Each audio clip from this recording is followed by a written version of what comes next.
Carol Wu, and I'd like to introduce you. This is the time scheduled for the Bureau of Security and Investigative Services Advisory Committee. I'd like to call this meeting to order now. Mr. Secretary or Madam Secretary, will you call the roll, please?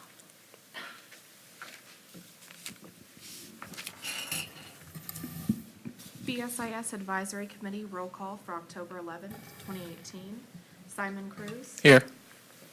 Simon Cruz present. Anton Farnby. Frank Huntington. Present. Frank Huntington present. Todd Inglis. Present. Todd Inglis present. Lynn Moorfield. Present. Lynn Moorfield present. Nancy Murish. Present. Nancy Murish present. Eli Owen. Present. Eli Owen present. Stanton Perez. Present. Stanton Perez present. Roy Ron. Present. Roy Ron present. 8 present. We have quorum. Thank you. Mr. Ram, would you do us the honor and lead us in the Pledge of Allegiance, please? Everyone stand, please. Face the flag.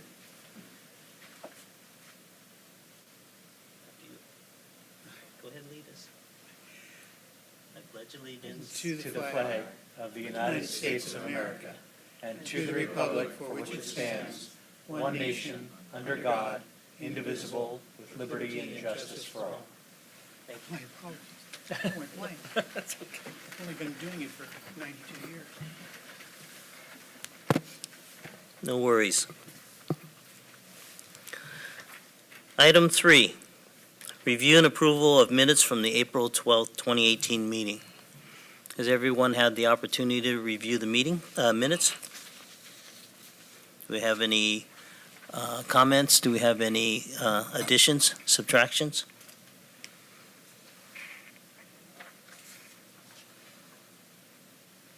Seeing none, I'll entertain a motion. Oh, and before you speak, please turn on your microphone and identify yourself for our record, please. Frank Huntington, motion to adopt the meeting minutes. Thank you. I have a motion. Do I have a second? Second by Ron. Thank you, Roy. It's been moved and seconded. Any further discussion on the minutes? All those in favor signify by saying aye. Aye. Do we need a roll call vote on that? Madam Secretary, will you call the roll, please? I'm sorry. Motion to approve minutes from April 12th meeting. Simon Cruz. Aye. Simon Cruz, aye. Anton Farnby. Frank Huntington. Aye. Frank Huntington, aye. Todd Inglis. Aye. Todd Inglis, aye. Lynn Moorfield. Aye. Lynn Moorfield, aye. Nancy Murish. Aye. Nancy Murish, aye. Eli Owen. Aye. Eli Owen, aye. Stanton Perez. Aye. Stanton Perez, aye. Roy Ron. Aye.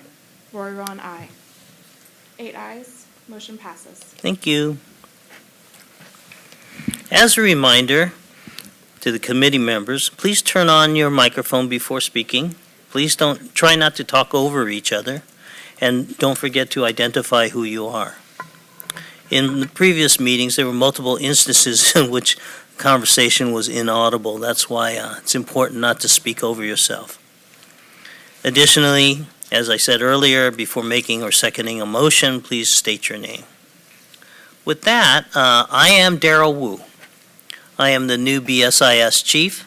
I was sworn into the position on July 27th, 2018, and I'm very proud to be here and to serve this industry and have you all here as my advisory. A little bit of background. I have had 38 and a half years of government service. Most recently, I was a senior attorney at the California Department of Insurance. I served in the capacity of an attorney for 24 years. With that, and I'm happy, Laura and I, my predecessor, Laura Alarcon, worked together at the Department of Insurance.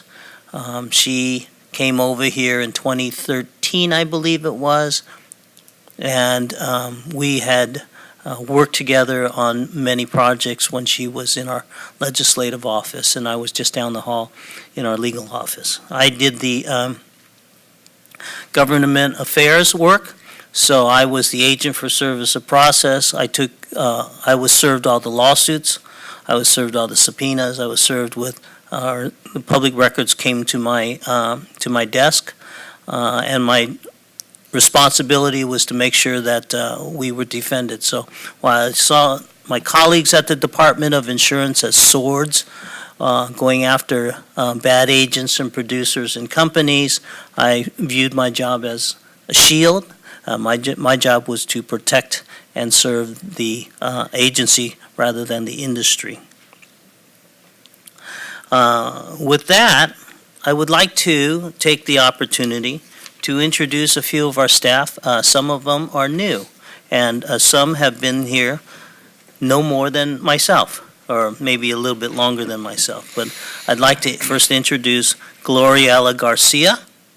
Gloriella is my deputy chief in charge of licensing and the policy units. Recently promoted Jasmine Argo. She is manager in licensing. Marty Schaefer, manager in enforcement. Why don't you all stand up so people can see you? Thank you. Thank you. Antoine Haig, manager of policy and administration unit. His assistant is Nicole Ishura. I don't know if you've met her. We have new to our agency or our bureau, Tina Jacobson, and she's in our policy unit, and Carissa Eustace, also in our policy unit. And then sitting somewhere inconspicuously is Karen Nelson. She's Assistant Deputy Director here at DCA, Department of Consumer Affairs, and she looks over my shoulder. With that, since I don't know everybody, I'm hoping that you will indulge me with a quick introduction of yourself, so that I'll have it to familiarize myself. And why don't we start with Mr. Ron? I believe I can remember this. Don't forget to tell us your name. Roy Ron, I'm the Executive Director of CalSega, which is the organization which represents the security industry and guarding industry in California. I have about 35 years' experience in that industry. Prior to that, I'm a retired commander in the U.S. Naval Reserve, and had 11 years law enforcement prior to that, and left law enforcement because I just couldn't handle the transition from horses to vehicles. So, But you have a vehicle with many horses. I'd like to think on that one, Chief. Thank you, Roy. My name is Frank Huntington. I've been a licensed private investigator since 1992. This is my third meeting on the board. I took over from a fellow PI named Riley Parker, who's since retired. I am also a member of CALI, the California Association of Licensed Investigators, and am honored to be the Sacramento director and also the chairman of the board of that association for the last several years. Thank you, Frank. Simon Cruz, representing the firearm and baton training facilities based in Los Angeles. Firearm training facility owner. I've been in the industry since, I believe, 09 or 08, I can't remember. 20-plus years law enforcement experience. Thank you, Simon. My name is Todd Ingalls. I'm with the Ventura County Sheriff's Office, and I'm a captain of a patrol station with 28 years on the Sheriff's Office. Thank you, Todd. Good morning, Lynn Morfeld, California Hotel and Lodging Association. I'm the president and CEO for the last 17 years or so. Been in tourism industry for about 35 years. Most days I'm happily married with a couple of kids as well. Nancy Murish. I am a consumer advocate. I'm a gerontologist, so most of my advocacy is in the older adult realm, and that includes policy and educational programs. Happy to be on board. Nancy, I'm going to need your advocacy in a couple years, so stay with us. We can talk. Good morning, Eli Owen. I'm the commander of the State Threat Assessment Center in the governor's office. We look at what the threats against the state of California are and keep him and his Homeland Security advisor apprised on what those are. I've done that for the last couple of years. Before that, I did 10 years at the CIA working counterterrorism and cybersecurity. Honored to be here. Thank you, Eli. Good morning, Chief. Stan Perez, retired Highway Patrol Chief. After that, I spent a couple of years as a Vice President for an international security firm, and now I'm into private practice consulting. Thank you. Thank you. With that, we're moving on in item 4 regarding updates. And so, following in the tradition of my predecessor, I have notes before me which I will bear with me while I share them with you. So, last we met was April, as you know, and we approved those minutes. From July 1st to September 30th, 2018, we BSIS received almost 20,000 initial applications for licensure. 19,997 initial applications for licensure this first quarter of the fiscal year, and 26,405 applications for renewal. This equates to an average of 6,666 initial applications each month and 8,802 renewal applications each month. So, in comparison to the first quarter of 2017-2018 fiscal year, the Bureau had received 22,000 initial applications for licensure and 28,438 applications for renewal, which reflects a 9% decrease in the monthly rate of initial apps and 7% decrease in the monthly rate for renewals. In summary, we're seeing a slight decrease in the applications that we are receiving and processing. Regarding security guard applications, 88% of initial and 59% of renewals were submitted in Breeze. So it looks like people are getting the word out on the use of Breeze, which translates to 2% increase for initial applications submitted in Breeze when compared to the first quarter of fiscal year 2017-2018. The renewal rate aligns with data from the first quarter of the previous first year. In the previous 2 meetings, we reported the alarm agent Breeze application reflected an increase based on data from July 1st, 2018 to September 30th, 2018. The Breeze participation rates for alarm agent apps have continued to increase by 38% for initial applications and 8% for renewal applications when compared to this first quarter of last fiscal year. When compared to the previous fiscal year, the Bureau's seen a decrease in Breeze application rates for certain license types, and they include locksmith employee, 39% reduction for initial and 8% reduction for renewal.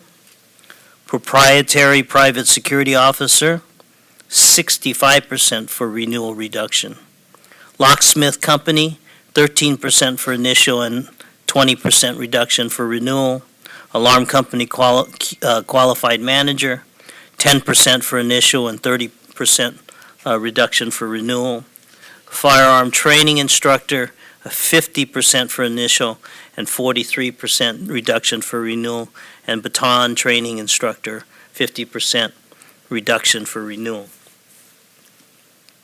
But there are some Breeze applications where the participation rates have increased. And that from July 1st to September 30th, we experienced for proprietary private security officer, a 70% increase for the initial. Private patrol operator, 29% increase for the initial. Alarm company operator, 350% for initial and 9% for renewal. Private investigator, 31% for the initial. Firearm training facility, a 37% increase for renewal. Baton training facility, 67% increase for renewal. Repossession agency qualified manager, 35% for renewal. Baton training instructor, 100% for renewal.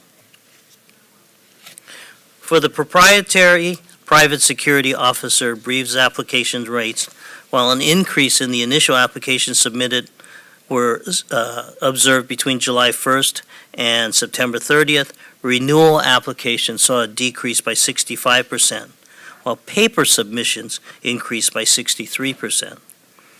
The Bureau did not receive any initial online applications for baton training facilities or repossession agency qualified managers. We want to reiterate that the benefits of submitting the application online is they're bypassing the cashiering office and establishing an online account, which will later allow applicants to submit renewals in real time. Initial FQ apps for current FY year.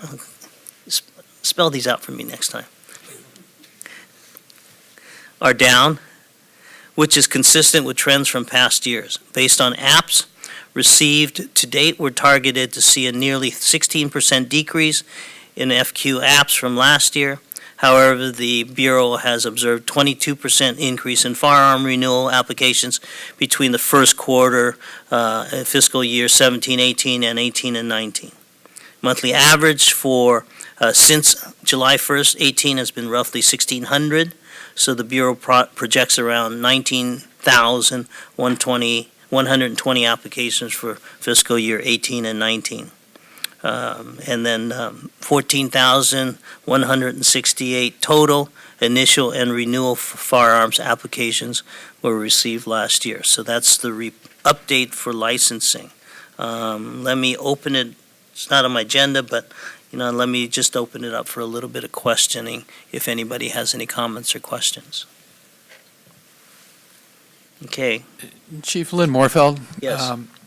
Those numbers are wildly varying in terms of the variance. Any rhyme to reason to that? I mean, I'm hearing numbers 35, 65% differences on applications and renewals. Why do we think that's happening?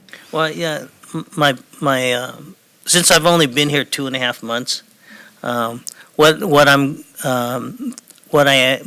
have the same questions, and my thought is that let's go through another quarter and see if we can see any trending. It may be cyclical. It may be, I'm not sure. I'm just speculating right now, and I don't want to speculate. So as we get more data in, maybe we'll be able to kind of figure out what's going on here. Thank you. Yes, thank you for the question. Any others? Antoine? So I say we usually do see a dip right before the holidays.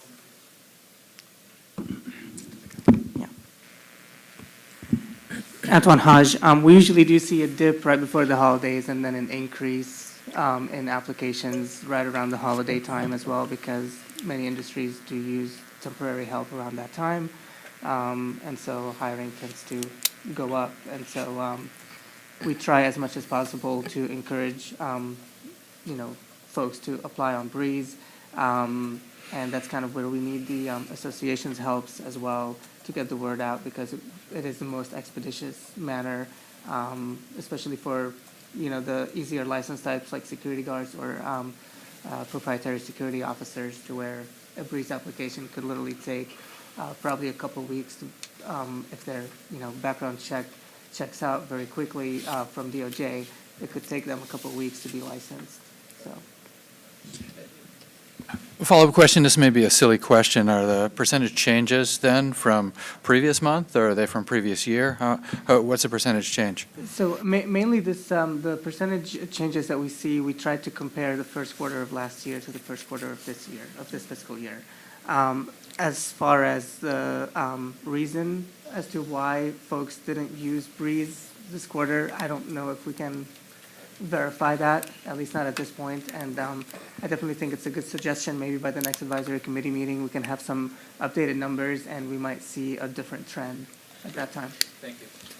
I got one, Chief. I think we should anticipate a decrease on initial applications for the firearm permit after July 1st. Just talking to my fellow training facility owners, and then we did network, and they asked me, how many applicants did you have, or how many inquiries you got? From July 1st, my training facility got 0 applicants, especially after they found out the increase of the fees, and there's also a psychological assessment requirement and all that stuff. It's just, for them, it's too costly for an armed security to apply for a permit that is not, and the salary is only going to get $13 an hour. So you might want to anticipate that you're probably going to get a decrease on initial applications. As far as renewals, I just keep on telling them, don't let it expire, or otherwise you're going to go through the whole process again. So Hopefully, we can retain all those current armed security right now. But so far, like I said, I keep tabs with other training facilities, at least at my training facility. I get a small applicants when they come in. It went to zero. Like literally, as soon as I spoke to them on the phone and tell them here are the rates, BSIS fees, your live scan fees involved, and their psychological assessment, the ammunition costs that they need for the quals. I mean, they just never call back. So that's just on my side, and this is Southern California, LA area. Thank you, Simon. I think an important message to remind the training facilities, though, is to get their licensees to get their applications in on time. Keep them current. Don't let them expire. As you said, if it expires, they start the process all over again. One comment on the renewals. We've noticed that since after, I think, our last meeting in October 2017, there are about 3 or 4 revisions on the renewal application forms, which is really kind of, we don't get updates from BSIS that there are some, we just revised it from March 2018 to April 2018. I just happened to look at the BSIS website and see what's the current date of that, and I think the latest one was June of 2018, correct? So it makes it hard for training facilities because now the applicants for renewals, they will come back and say, hey, I don't want to get canceled on my permit because it's deficient, because it's the wrong form. Now we're talking about 4 different sets of forms that we have to transfer to the current form. So I think the Bureau should do something to at least update us training facilities and instructors that there is a form that needs to be used. That way, the applicants, what's happening is they're using half of it. I have one client that used half of his qualification was a previous form, and half of it is on the new form, and he got canceled by the Bureau. They said it's deficient. It has to be the new form. So now I'm getting confused, like, if this guy, if this client did their first 2 qualifications in 2017, and now there's a new form for renewal for 2018, do I just transfer all the information there, or do you guys still accept the previous 2 forms with the new forms? I think that's fair comment. I appreciate that, and we'll look into that. Thank you. Thank you, Simon. The next update is on our enforcement. So, Marty Schaefer was appointed as the enforcement manager in May of this year. She brings with her years of experience as a special investigator and an analyst to the enforcement unit. For fiscal year 17-18, the enforcement staff had completed 120 company inspections. Of the 120 inspections, 48% were for private patrol operators, 23% were on firearm training facilities, 15% were alarm company operators, 10% repossession agencies, and 5% baton training facilities. The Bureau is working to increase the number of inspections. However, we continue to have staffing challenges. In the past 3 months, enforcement had 1 analyst leave the Bureau for a management position at another department. 1 analyst retired, and another analyst will retire at the end of November. While management strives to backfill these positions as quickly as possible, there is a steep learning curve, because I'm on it now. It's involving for new staff who have to master the 6 practice acts. What I can say is I know that there are 6. That's what I've been told. I have not mastered them. We have been utilizing student assistants to work on the abridged investigations for suspended PPO licenses, which they have made some significant progress in. Additionally, the student assistants will be assisting with complaint intake in order to help streamline the investigation process. That concludes the enforcement side update. Are there any questions or comments there, especially since I have Marty here?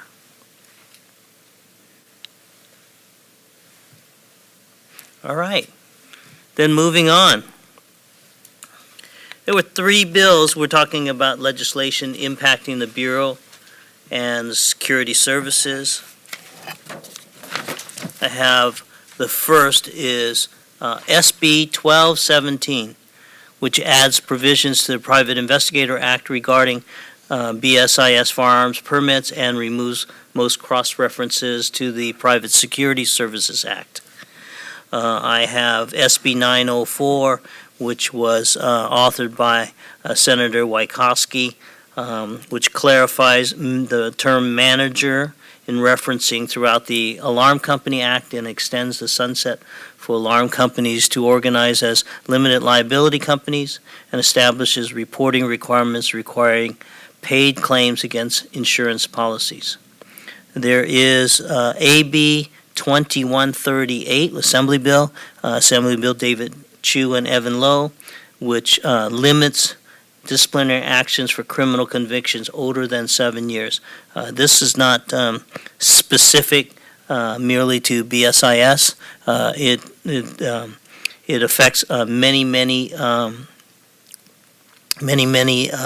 licensing and registration entities throughout the state.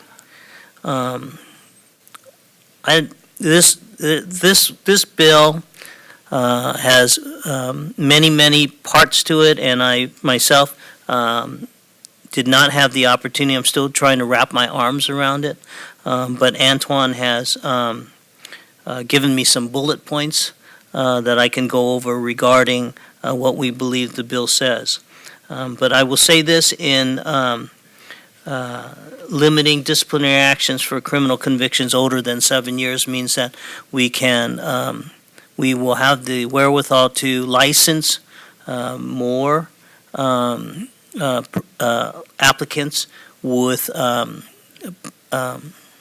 criminal past. We will be diligent, but as a matter of comment, I ask that our industry representatives get the word out and ask and make sure that their members are be vigilant in policing your own membership, because I think by reducing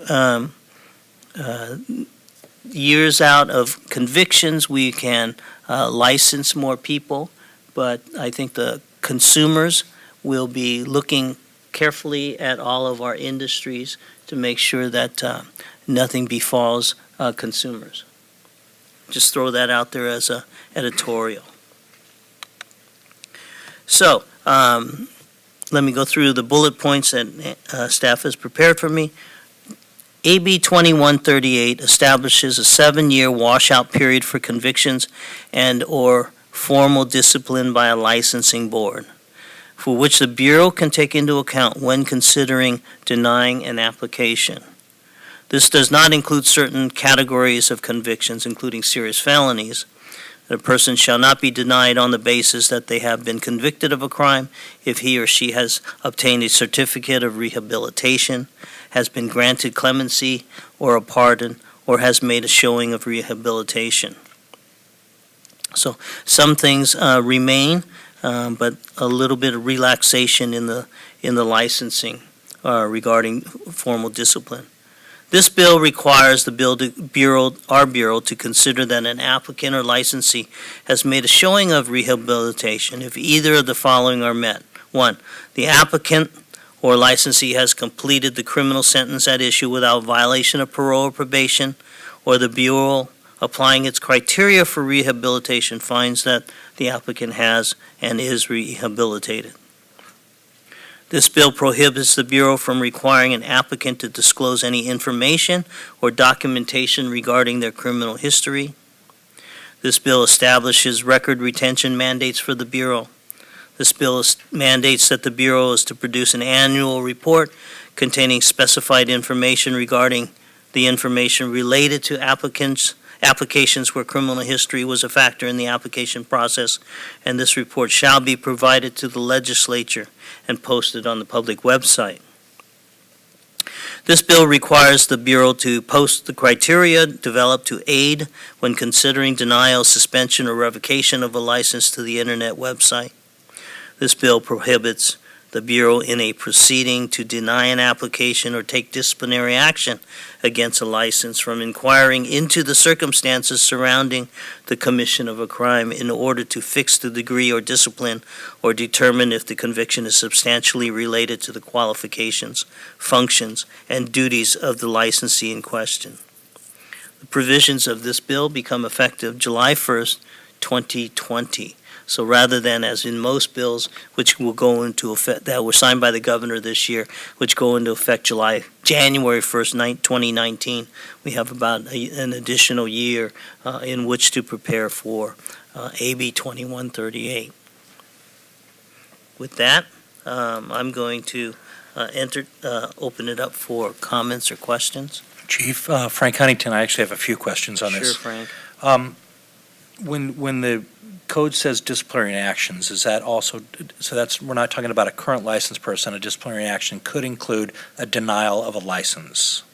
That's right. Okay, so, currently as it stands, background investigations for pre-employment can only go back 7 years as far as criminal history goes. However, a couple things concern me. Number one, for example, I assume the Bureau would not issue an FQ card to someone that's convicted of a felony, even if it was 20 years ago, considering a felon's not allowed to possess a weapon.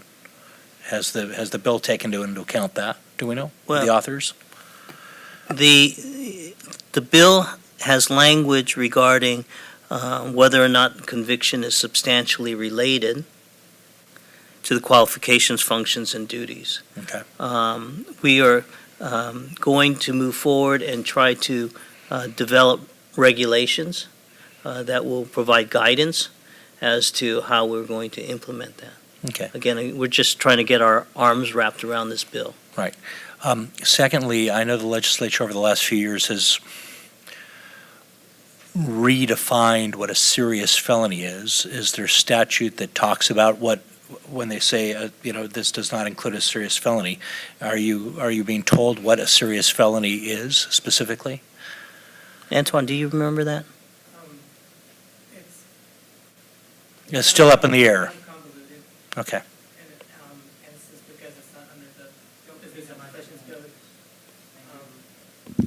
It's a little bit convoluted, and it's just because it's not under the Business and Professions Code, which is what we usually oversee. Eventually, my staff will get to it. I just have not had the resources right now to actually delve deeper into the penal code sections that may or may not define what a serious felony is. But yeah, overall, though, to your comment about the firearm, I'm assuming if they're already convicted of felony, if they're prohibited by DOJ to even carry a firearm, we would already know that information at the time of the application. We get, a status report from the Department of Justice saying that they're prohibited, and we won't issue an application, a license. We will deny their application. All right. For a firearm. Thank you, Antoine. Thank you, Chief. Thank you, Antoine. Chief, I got a question. Sure. And Antoine can probably, I believe I raised this question when Chief Alarcon was still here. When an applicant calls on the phone and ask or say that, I have a criminal record and I would like to know if I'll be qualified to get a firearm permit, I usually refer them to the BSIS and talk to. Do the people that answer the actual line on BSIS, who are these people? Are they analysts that has a list of crimes that will disqualify you from owning a firearm permit? Yes, we have a whole unit called the Disciplinary Review Unit, and that's where any application that has a rap sheet attached to it would go for review. A lot of times, though, what we get is calls from somebody who hasn't even submitted an application, asking whether or not their criminal history is going to be subject to review or whatnot, to which case that answer would be, we don't know. Absent of an application, absent of investigation, we don't really know whether or not you're going to be issued a license. So we encourage everybody to submit the application first. Now, if they have already submitted the application and they know they have a rap sheet, most likely we'll be able to pull that rap sheet after the application has been submitted, because they would have live scanned, which would have told DOJ to send us something back. And then, yes, they would go through the rap sheet to see, to look for substantially related crimes. Right. And go from there. I think the point of the question was to prevent the applicant from applying, and because he's got a criminal record, obviously for a person who's going to spend hundreds of dollars to apply and then end up getting denied because of that, I mean, they would like to speak to someone and say, hey, I got this, arrest record, I served time in jail or served time months in jail. Will this disqualify me from getting a firearm permit? Is there such a department where they can speak to someone just to kind of gauge, should I apply or should I not? Not really. I mean, we have that disciplinary review unit, but at the same time, what you're talking about is pretty much, it takes staff and resources on our end to review the rap sheet, and some rap sheets could be a mile long, even though they could tell us that, okay, what about this crime? But then they would have 100 other convictions as well. And so the part of an application fee goes towards staff resources and staff time to review those rap sheets. Okay. So absent of that application, we can't open it up to everybody. We just don't have the resources to open up to everybody to tell them, predetermine in advance whether or not they're going to be issued or denied. So that would be my quite frank answer Okay. to that. So Yeah, 'cause normally I just tell them you'll need to call them. yeah, And- and most of the time, they know anyway. They would call us and they would already tell us in advance that they have a rap sheet, and that way, we have notes in the system or whatnot that Right. to look for it essentially when it comes in. Thank you. Any other questions or comments? Thank you, everybody. Again, as to AB 2138, for us, this is a work in progress, and it's really going to take some time to wrap our arms around all of it and how what its impact on the services that we provide are. So I beg your indulgence, and hopefully at the next advisory committee can share with you some of the thoughts that we've gathered, but we have a while to go on this, and so this is going to, as I said, a work in progress. Moving on to item 5 is our firearms assessment program. I have some good news on the firearms assessment program in that we were able to roll it out or turn it on at the end of August. And I believe our first applicant group of applicants who applied for it or were eligible and signed up for it began on September 11th. Chief, I'm sorry to interrupt, Frank Huntington. Can you refresh my memory on what the firearms assessment program is? Sure. Thanks. I think we were talking about that mention. I think Simon had mentioned earlier about a psychological evaluation. It's not quite does not quite rise to that level, but there are certain criteria that it is trying to determine or ascertain of an applicant at the time. So it's the psych exam. Okay, I just went That's it. firearms assessment psych exam. Okay, now I'm clear. Thanks. Okay, thank you. So we have data from between September 11th and September 28th of 2018 when we rolled it out. So that's the first full month that we rolled out the firearm assessment. And there were a total of 76 who took the exam. Of that, 70 of them passed the exam, and which means that 6 of them failed. So I'm happy to announce that some total of 92% of the applicants who took the firearms assessment psych is passed, and we have about 8% who had failed. That 8% falls in line with what we had estimated or tried to create in approving the firearms assessment site. So, so far, so good. As to those who failed, I can't tell you what the category or why they failed or anything like that. I just have the stat. So, having said that, do any questions or comments? Yes, Simon. question. When an applicant fails the psych eval, is there a time frame where, or they can or may reapply to the Bureau again, or is that automatically disqualified for future applications? They won't be able to apply for 12 months, so to retake the exam essentially for 12 months after that point. But they also have the option to appeal to an administrative law judge. So they do have an appeals process. So along with the denial letter that we sent out, we explained the process on how to appeal to the administrative law judge, and then they can take their case over there. Okay, so that was the second question I had. My third question is, what is the turnaround time now of the Bureau once they, because from my understanding right now is if they submit it, the Bureau gets the application, they review it, they send a letter back to the applicant that they could make an appointment for their psych eval. Is the result of psych eval electronically sent to BSIS? What's the turnaround to get, let's say they're approved and cleared? Yes, so we get results back every single morning via file transfer. And then we have analysts every single day working on inputting those results and either approving or denying the person. So that happens on a daily basis. It really, the only thing that might take a long time is it depends on how long the applicant waits to get this up. to go actually take the assessment. Are we still taking about up to 60 days to process a firearm permit application? To my knowledge, yes, unless licensing says otherwise. I mean, to process the application? The Why average. don't you step up to the microphone, Jasmine, and we won't be able to record you otherwise. Jasmine Argo. Hello.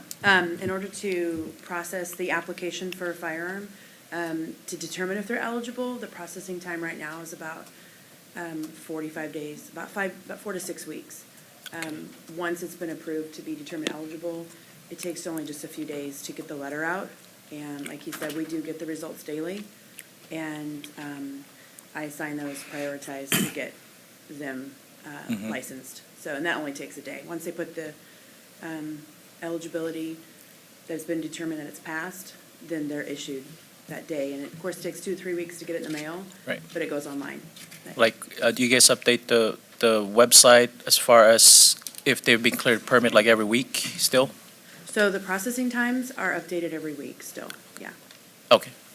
So about roughly 60 to 90 days to get everything, hopefully? If from the time the applicant sends it to the Bureau, Bureau sends back a letter saying, go ahead and do your psych eval, and then going back. Right, I mean, Roughly. it depends on how long it takes them to schedule their Correct. assessment. Okay, Sometimes they schedule it, they can call the next day and schedule it, but sometimes people take longer, so. okay. In a perfect world, yeah, 60 days if they do it correctly, Correctly. the application, and the assessment's taken immediately. Thank you. Chief, and this is, or Antoine, this is purely out of curiosity. I know the last time we met, we were talking about the form of the exam.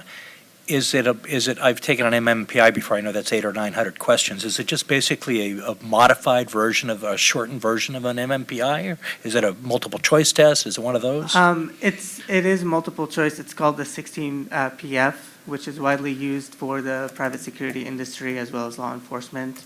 And if you visit our webpage, we have like a little Q&A on there that kind of goes more into detail.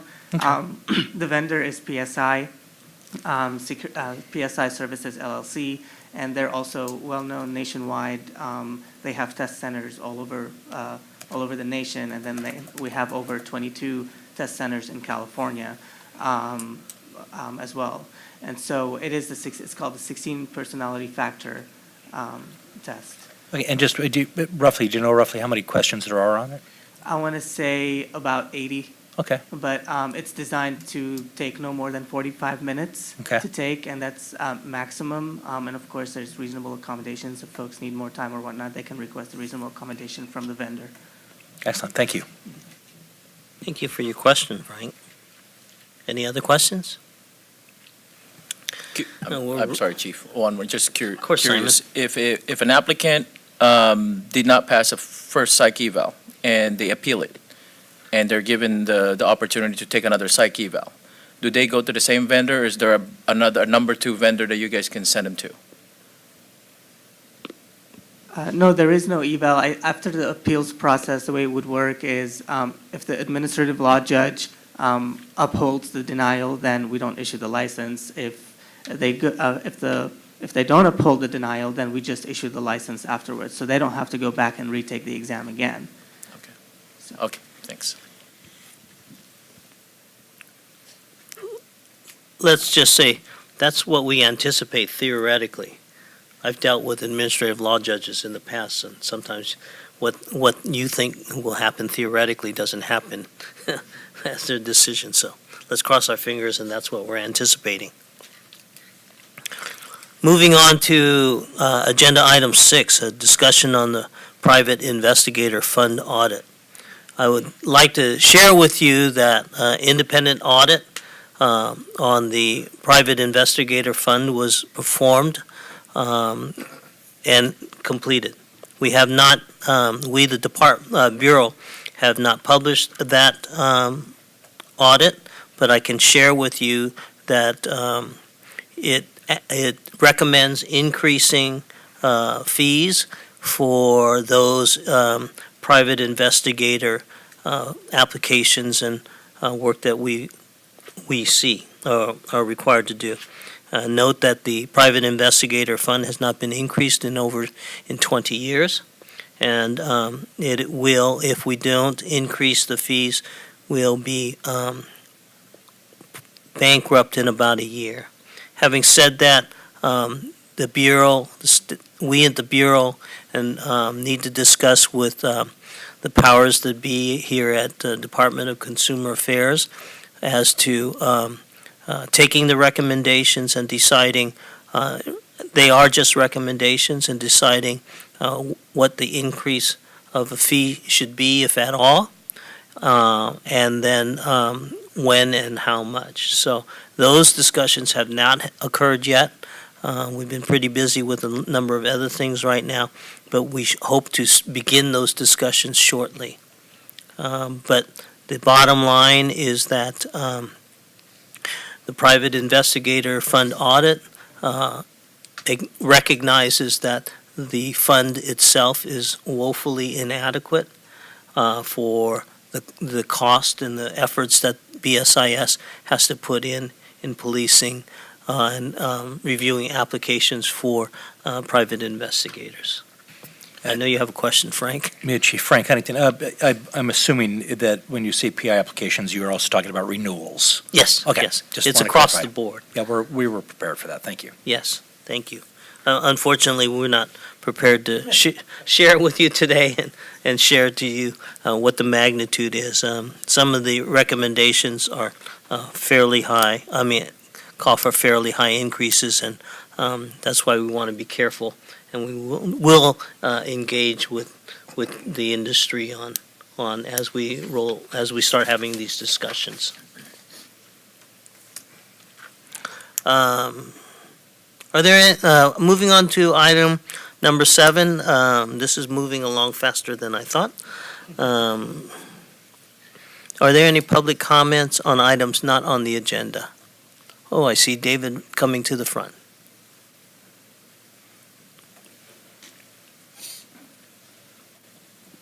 Well, good morning, Chief Wu and members of the advisory board. My name is David Chandler.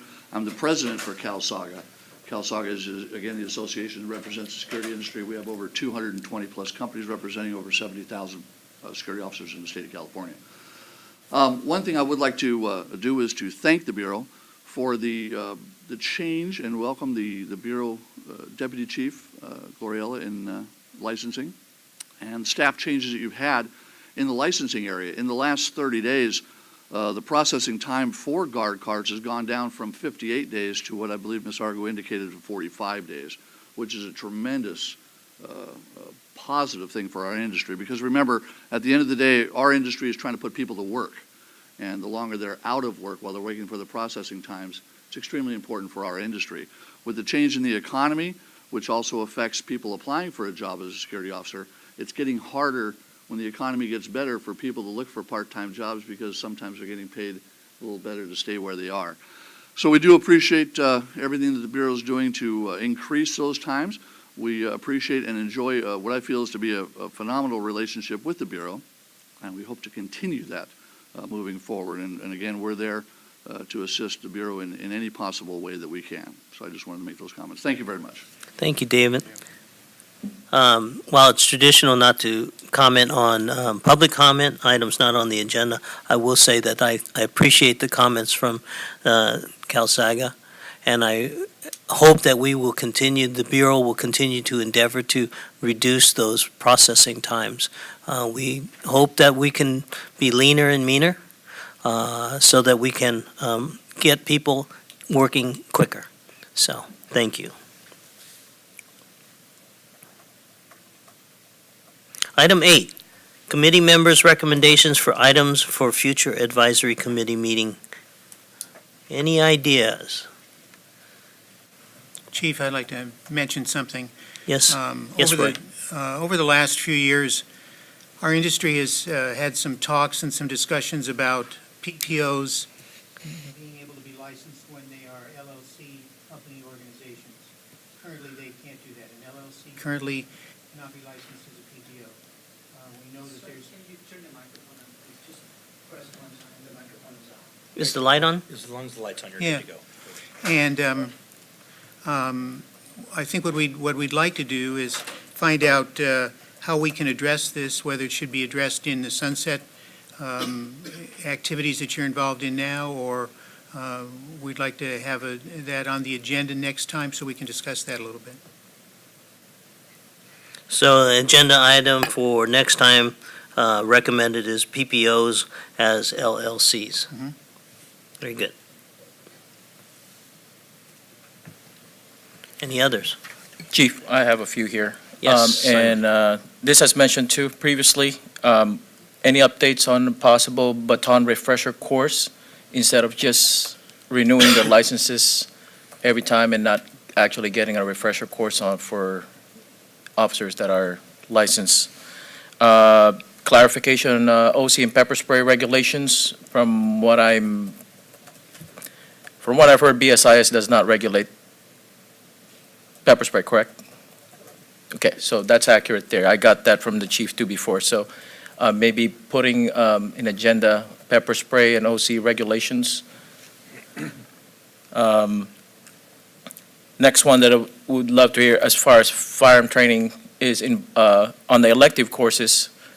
If there's any way we can put active shooter response training for armed security as probably another course that can be added there, since we deal with that stuff nowadays. And then my last one is, I can discuss this later, but it's committee meeting schedule for the next year, and if possible, host one at least in Southern California. I believe we can get more public attending that in that area. That's all I have, sir. Thank you. Thank you, Simon.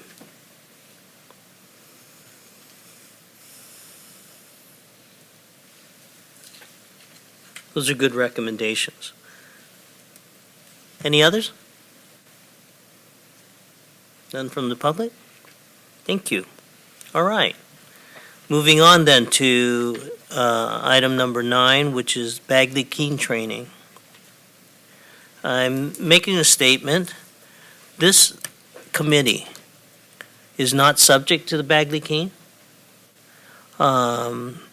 But I wanted to, so we're not going to do the training, but what we are as a entity, an advisory committee to the Bureau of Security and Investigative Services, is that we want to assure that we conduct ourselves in an open and transparent manner. So we conduct ourselves in the spirit of Bagley-Keene, but we're not required to abide by the Bagley-Keene. Since I'm most familiar with governmental entities which follow either the Bagley-Keene, which applies to state organizations, or the Brown Act, which applies to all local government, counties and cities, school districts, and the like. They follow the Brown Act. They're functionally equivalent in requirements. So I know how we should conduct ourselves in an open and transparent manner. That's why we invite the public to opine and give us their comments.